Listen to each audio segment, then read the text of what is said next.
In this video tutorial I'm going to explain how to work a dcbb stitch, which is a double crochet behind and below. You see that in the previous round we have made a special stitch, and behind this special stitch we have skipped one stitch. This leaves these top loops free here.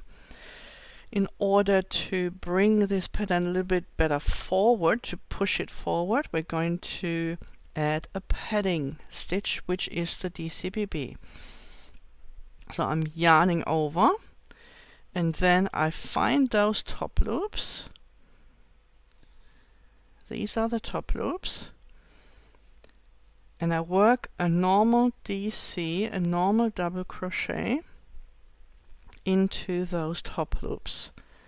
Now I skip the stitch in front, this special stitch here in front of the dcbb, and I continue in the pattern as usual, and here I am at the next special stitch.